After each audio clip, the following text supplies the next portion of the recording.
and your site itself are set up, it's time to configure the payment methods for your customers. We do this at Stores, Configuration, and scroll down a bit to find Sales. And then at the bottom of Sales, you'll find Payment Methods. Go ahead and click on that. And the first thing you're going to do is select your country that you're operating out of.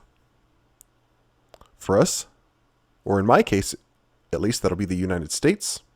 Then, as you'll see, there are a lot of payment options. You probably don't want to use everything, so you don't confuse your customers. There is some information here describing the difference between some of these options, especially the various PayPal options. But you should do your own research on these things to figure out what's ideal for your operation. The most commonly used options would be the PayPal options as well as Braintree. If you're not familiar with Braintree, you should look into it. It's owned by PayPal and accepts PayPal and credit card payments, and it is a pretty robust payment acceptance solution. But again, use what makes the most sense for you after you've done your research. To enable one or more of these payment methods, you'll find the payment method that you want to use. Let's say we want to use Braintree as one of our methods. Click Configure. That'll open up some more information to fill out.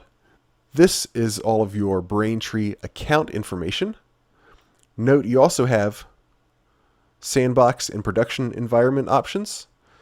Of course, Sandbox would be for testing and development. Once you're done and you confirmed everything is working, you want to switch that to production so that payments will actually go through. For payment action, you'll see different options here for different solutions. With Braintree, we have Authorize or Authorize and Capture. In most cases, you're probably going to want to use Authorize and Capture.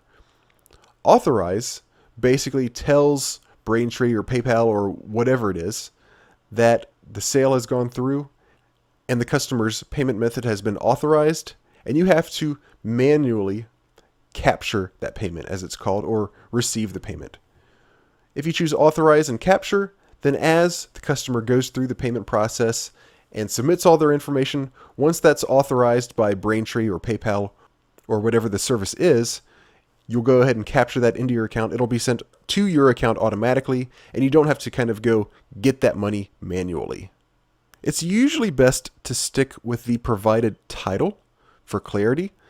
This way your customer knows exactly what it is that this option accommodates.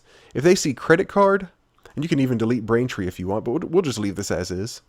If your customer sees credit card, they know what that means. If you just had Braintree, for instance, most customers are going to have no idea what that means. So by using credit card as the title, that tells them, okay, this is the option to use if I'm paying with a credit card.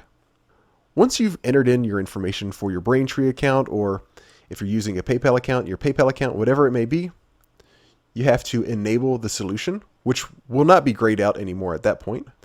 And then you may have a couple of other options here, as you can see, depending on the service that you've chosen. Some of the options here will say Vault enabled, and you can choose yes or no.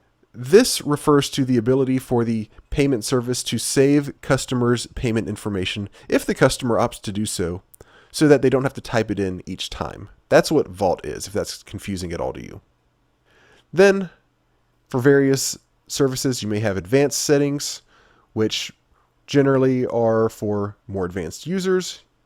In this case, we have country-specific settings, payment from applicable countries, payment from specific countries, etc., etc.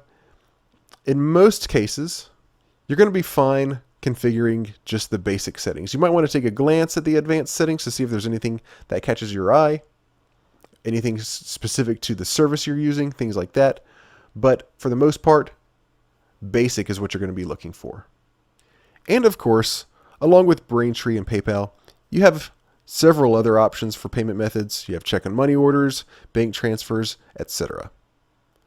Once you've input your account information for PayPal or Braintree or whatever it is, and you've finished configuring your payment methods, don't forget to go back up and click Save Config. Otherwise, you're going to lose all of your settings and have to do it all over again. And that's really all there is to setting up your payment methods.